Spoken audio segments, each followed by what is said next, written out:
తెలంగాణలో బీసీ సంఘాలకు సంబంధించినటువంటి పెద్దలు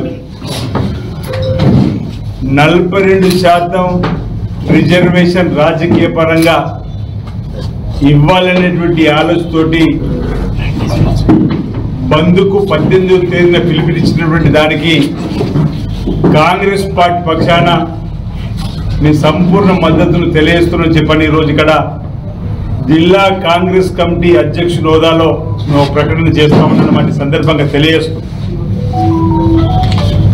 కాంగ్రెస్ పార్టీ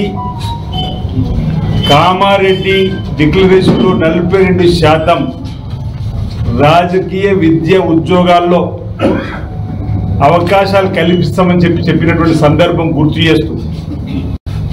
ఇచ్చిన మాట ప్రకారం ముఖ్యమంత్రికి ఎంపికైనటువంటి రేవంత్ రెడ్డి గారు స్వతహాగా బీసీ బిడ్డ కాకున్నప్పటికీ బీసీ అధ్యక్షులుగా ఎంపికైనటువంటి మహేష్ కుమార్ గౌడ్ గారు వారి ఆలోచనతోటి అసెంబ్లీలో కూడా 2 చట్టాలను 42% సంబంధించిన రిజర్వేషన్ రాజకీయ పరంగా స్థానిక సంస్థల్లో ఉద్యోగాలు ఇవ్వాలని చెప్పి బీసీ సంక్షేమ శాఖ మంత్రి పొన్నం ప్రభాకర్ గారు ఆ బిల్లును ప్రవేశపెట్టడం, అసెంబ్లీలో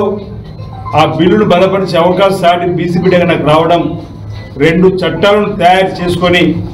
కేంద్ర ప్రభుత్వానికి పంపించిన అంశాన్ని ఒకసారి మీ అందరికీ కూడా గుర్తు చేస్తూ 2018లో పంచాయతీరాజ్ చట్టంలో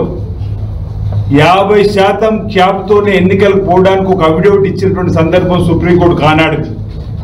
ఈరోజు ఎస్సీ ఎస్టీలకు ఇచ్చే రిజర్వేషన్తో పాటు అదనంగా 42% బీసీలకు ఇచ్చి ముందుకు పోవాలంటే అన్ని వ్యాపారాలకు సంబంధించిన అందరూ కూడా సహకరించాలని చెప్పని విద్యా సంస్థలకు సంబంధించి కూడా అందరూ సహకరించి మీ యొక్క భావాన్ని ప్రజలను మేల్కొల్పే